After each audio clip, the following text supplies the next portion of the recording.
ಕ್ಷೇತ್ರದಲ್ಲಿ ಮತ ಬೇಟೆಗೆ ಇಳಿದಿದ್ದಾರೆ ಜೆಡಿಎಸ್ ಅಭ್ಯರ್ಥಿ ಪ್ರಜ್ವಲ್ ರೇವಣ್ಣ. ಬಿಜೆಪಿಯ ಪ್ರಮುಖ ನಾಯಕರ ಜೊತೆ ಮನೆ ಮನೆಗೆ ಭೇಟಿ ನೀಡುವ ಮೂಲಕ ಮತಯಾಚನೆ ಮಾಡ್ತಾ ಇದ್ದಾರೆ ಸಂಸದ ರೇವಣ್ಣ.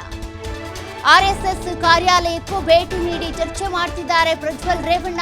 ಬಿಜೆಪಿ ನಾಯಕರ ನಿವಾಸದಲ್ಲಿ 1 ಗಂಟೆಯ ಕಾಲ ಚರ್ಚೆ ನಡೆಸಿದ್ದಾರೆ ಪ್ರಜ್ವಲ್. ಈ ಮೂಲಕ ಮತ ಬೇಟೆಗೆ ಮುಂದಾಗಿದ್ದಾರೆ. ಮೋದಿಯವರ ಕೈ ಬಲಪಡಿಸೋದಕ್ಕೆ ಎಲ್ಲರೂ ಒಂದಾಗಬೇಕು ಅಂತ ಪ್ರಜ್ವಲ್ ರೇವಣ್ಣ ಕರೆ ಕೊಟ್ಟಿದ್ದಾರೆ.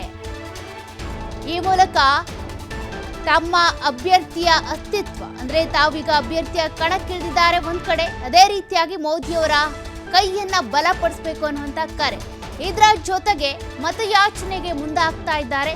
ಅದರಲ್ಲೂ ಕೂಡ ಕ್ಷೇತ್ರದಲ್ಲಿ ಬರುವಂತಹ ನಾಯಕರನ್ನ ಮುಖಂಡರನ್ನ ಭೇಟಿ ಮಾಡುವ ಮೂಲಕ ಒಂದಷ್ಟು ವಿಶ್ವಾಸಕ್ಕೆ ತೆಗೆದುಕೊಳ್ತಾ ಇದ್ದಾರೆ.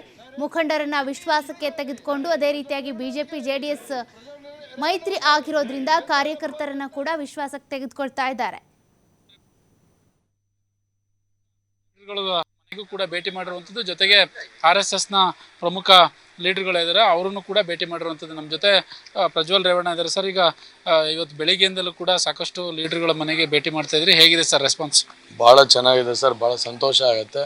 ಇವತ್ತು ಮೈತ್ರಿಕೂಟದಲ್ಲಿ ಇವತ್ತು ಅಭ್ಯರ್ಥಿ ಆಗಿರೋದೇ ಒಂದು ಪುಣ್ಯ ಅನಿಸುತ್ತೆ. ಯಾಕಂದರೆ ಇವತ್ತು ಮೋದಿ ಅವರು ಇರ್ಬೋದು, ಇವತ್ತು ದೊಡ್ಡವರು ಇರ್ಬೋದು, ಏನು ಆಶೀರ್ವಾದ ಮಾಡಿದ್ದಾರೆ. ಜೊತೆಗೆ ನಮ್ಮ ಸ್ಥಳೀಯ ನಾಯಕರುಗಳಾದಂಥ ನಮ್ಮ ರಾಜ್ಯದ ನಾಯಕರಾದಂಥ ಯಡಿಯೂರಪ್ಪ ಸಾಹೇಬ್ರವರು, ಕುಮಾರಣ್ಣವರು, ವಿಜೇಂದ್ರಣ್ಣವರು, ಇವತ್ತು ರೇವಣ್ಣ ಸಾಹೇಬ್ರು ಎಲ್ಲರೂ ಕೂತ್ಕೊಂಡು ಎಲ್ಲ ಒಂದು ತೀರ್ಮಾನ ಮಾಡಿ ಇವತ್ತು ಎಲ್ಲ ಒಗ್ಗಟ್ಟಾಗಿ ಹೋಗಬೇಕು. ನಮ್ಮ ಜಿಲ್ಲೆಯಿಂದ ನಾವು ನಮ್ಮನ್ನು ಆಯ್ಕೆ ಮಾಡಿ ಮತ್ತೆ ಮೋದಿಯವರಿಗೆ ಶಕ್ತಿನ ಕೊಡಬೇಕು, ಮೋದಿಯವರಿಗೆ ಬಲಪಡಿಸಬೇಕು ಅಂತ ಹೇಳಿ ಇವತ್ತೆಲ್ಲ ಒಂದು ತೀರ್ಮಾನ ತಗೊಂಡು ಎಲ್ಲ BJP ನಾಯಕರುಗಳು ಕೂಡ ಜೊತೆಗೂಡಿ ಇವತ್ತೆಲ್ಲ ಒಂದು ಕ್ಯಾನ್ವಸ್ ಮಾಡೋ ಅಂಥದ್ದು ಇರ್ಬೋದು, ಒಂದೆಲ್ಲ ಒಟ್ಟಾಗಿ ಸೇರಿ ಕೆಲಸ ಮಾಡೋ ಅಂಥದ್ದು ಇರ್ಬೋದು ಮಾಡ್ತಾ ಇದ್ದೀವಿ. ಭಾಳ ಸಂತೋಷ ಆಗಿದೆ. ಇವತ್ತು ಖಂಡಿತವಾಗ್ಲೂ ಆ ಒಂದು ಸ್ನೇಹನ ಬೆಳೆಸ್ಕೊಂಡು ಹೋಗುವಂಥ ಕೆಲಸ ನಾವು ಮಾಡ್ತೀವಿ. ಸರ್, ಈಗ ಎಷ್ಟು ಲೀಡ್ರ್ ಮುಖಂಡರುಗಳ ಮನೆಗೆ ಒಂದಿಷ್ಟು ಲೀಸ್ಟ್ ಕೂಡ ಹಾಕ್ಕೊಂಡಿರುವಂಥದ್ದು, ಜೊತೆಗೆ ಏನಾದರೂ ಕಾರ್ಯಾಲಯಕ್ಕೆ ಹೋಗುವಂತಹ ಕೆಲಸ ಏನಾದ್ರು ಇದೆಯಾ, RSS ಕಾರ್ಯಾಲಯಕ್ಕೆ ಆ ಥರದ್ದು ಏನಾದರೂ? ಖಂಡಿತವಾಗ್ಲೂ ಮುಂದಿನ ದಿವಸಗಳಲ್ಲಿ ಎಲ್ಲ RSS ಪ್ರಮುಖರವ್ರನ್ನೂ ಭೇಟಿ ಮಾಡೋಂಥ ಕೆಲಸನ ಮಾಡ್ತೀವಿ. ಪ್ಲಸ್ ಹಾಗೆ ಜೊತೆಗೆ ನಮ್ಮ ಎಲ್ಲ BJP ಮುಖಂಡರುಗಳಿಗೆ ಆಗಲೇ ಮನೆಗೆ ಎಲ್ಲ ಕಡೆನೂ ನಿನ್ನೆ ಆಲೂರಿಗೆ ಹೋಗಿದ್ದೀನಿ, ಇವತ್ತು ಅರ್ಕಲ್ಗೂಡ್ಗೆ ಹೋಗ್ತಾ ಇದ್ದೀನಿ, ನಾಳೆ ಸಕಲೇಶ್ಪುರ ಹೋಗ್ತಾ ಇದ್ದೀನಿ. ಸೊ ಹಾಗಾಗಿ ಎಲ್ಲ ಕಡೆನೂ ಕೂಡ ಹೋಗಿ ಅವ್ರ ವಿಶ್ವಾಸ ಪಡೆಯುವಂಥ ಕೆಲಸನ ಮಾಡಿ ಅವ್ರನ್ನೂ ಕೂಡ ನಾವು ಒಂದು ವಿಶ್ವಾಸಕ್ಕೆ ತಗೊಂಡು ಎಲ್ಲ ಕಡೆ ಕೆಲಸ ಮಾಡೋ ಅಂತ ನಿಟ್ಟಲ್ಲಿ ಮಾಡ್ತೀವಿ. ಸರ್, ಹೇಗಿದೆ ಸರ್ ಈಗ ಹಾಸನ ತಾಲೂಕು ಬಿಟ್ಟರೆ ಬೇರೆ ತಾಲೂಕುಗಳಲ್ಲಿ ಹೇಗಿದೆ ಅಂತ, ಅಂದರೆ ಲೀಡರ್ಗಳು ಭೇಟಿ ಮಾಡ್ತಾ ಇದ್ದೀರಿ, ಜೊತೆಗೆ ರೆಸ್ಪಾನ್ಸ್ ಹೇಗಿದೆ ಅಂತ ಬೇರೆ ತಾಲೂಕಿನ?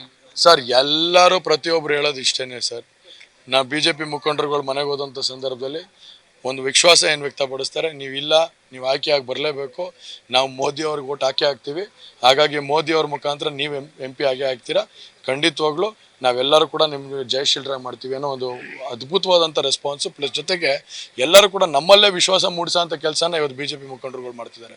ಹಾಗಾಗಿ ನಮಗೆಲ್ಲ ಒಂದು ಕಡೆ ಆತ್ಮಧೈರ್ಯನ ಇನ್ನೂ ತುಂಬ ಅಂತ ಕೆಲಸನ ಆ ಕಾರ್ಯಕರ್ತರು ಮಾಡ್ತಾ ಇರೋದ್ರಿಂದ ಅವರ ವಿಶ್ವಾಸದಲ್ಲಿ ಸದಾಕಾಲ ನಾವು ತೊಗೊಂಡೋಗೋಂಥ ಕೆಲಸ ಮಾಡಿ ಅವರು ಕೂಡ ಶಕ್ತಿ ತುಂಬುವಂಥ ಕೆಲಸ. ಈಗ ಕೊನೆಯದಾಗಿ ಕೆಲವೊಂದು ಲೀಡರ್ಸ್ಗಳನ್ನ ತಾಲೂಕಿಗೆ ಸಂಬಂಧಪಟ್ಟ ಹಾಗೆ ಪರಾಜಿತ ಅಭ್ಯರ್ಥಿಗಳಾಗ್ಬೋದು, ಜೊತೆಗೆ ಈಗ ಹಾಲಿ ಇರುವಂತಹ ಶಾಸಕರುಗಳಾಗ್ಬೋದು, ಅವರು ಹೇಗೆಲ್ಲ ನಿಮ್ಮ ಜೊತೆ ಬಾಂಧವ್ಯದಲ್ಲಿದ್ದಾರೆ ಅಂತ? ಎಲ್ಲರನ್ನೂ ಭೇಟಿ ಮಾಡ್ತಾ ಇದ್ದೀವಿ. ಈಗ ಬೇಲೂರು ತಾಲೂಕಲ್ಲಿ ಆ್ಯಕ್ಚುಲಿ ಮುಂಚೆನೇ ಹೋಗ್ಬೇಕಾಗಿತ್ತು, ಆದರೆ ಸುರೇಶ್ ಅಣ್ಣ ಇವಾಗ ಅವರೇ ಫಸ್ಟ್ ಒಂದು ಮೀಟಿಂಗ್ ಕರೆದು ಸುರೇಶ್ ಅಣ್ಣನ ಮುಖಾಂತರನೇ ಎಲ್ಲ ಲೀಡರ್ಗಳ ಮನೆಗೆ ಹೋಗೋಣ ಅನ್ನೋ ಒಂದು ಇದಿಡ್ಕೊಂಡು, ಹಾಗೆ ನಮ್ಮ ಬೆಳ್ಳಿ ಪ್ರಕಾಶ್ ಅಣ್ಣನೂ ಚರ್ಚೆ ಮಾಡಿದ್ದೀವಿ, ಮರಿಸ್ವಾಮಣ್ಣನ ಹತ್ರನೂ ಚರ್ಚೆ ಮಾಡಿದ್ವಿ, ಯೋಗ ರಮೇಶ್ ಅಣ್ಣನ ಹತ್ರನೂ ಚರ್ಚೆ ಮಾಡಿದ್ವಿ, ಹಲವಾರು ಜನ ಹತ್ರ ಎಲ್ಲರ ಹತ್ರ ಚರ್ಚೆ ಮಾಡಿ ಇನ್ನು ಕೆಲವು ಸಣ್ಣ ಪುಟ್ಟವಿದ್ದಾವೆ ಅವನು ಕೂಡ ದೊಡ್ಡ ಮಟ್ಟದ ನಮ್ಮ ಇವ್ರುಗಳನ್ನ ಕರ್ಕೊಂಬಂದು ಲೀಡರ್ಸ್ಗಳನ್ನ ಕರ್ಕೊಂಬಂದು ಅವನು ಸಣ್ಣ ಪುಟ್ಟವೇನಿದ್ದಾವೆ ಅವನ್ನೆಲ್ಲ ಶಮನ ಮಾಡಿ ಒಟ್ಟಾಗಿ BJP JDS ಅವರು ಈ ಚುನಾವಣೆ ಏನು ಏಪ್ರಿಲ್ 26 ಒಟ್ಟಾಗಿ ಹೋಗುವಂಥ ಕೆಲಸ ಮಾಡಿ ನಮ್ಮ ಶಕ್ತಿ ಪ್ರದರ್ಶನ ಮಾಡಿ ಈ ಕ್ಷೇತ್ರನ ಮೋದಿ ಅವರಿಗೆ ಗೆಲ್ಸೋಂಥ ಕೆಲಸ ನಾವು ಮಾಡ್ತೀವಿ ಸರ್. ಇದಿಷ್ಟು ಪ್ರಜ್ವಲ್ ರೇವಣ್ಣ ಅವರು ಕೂಡ ಈಗಾಗಲೇ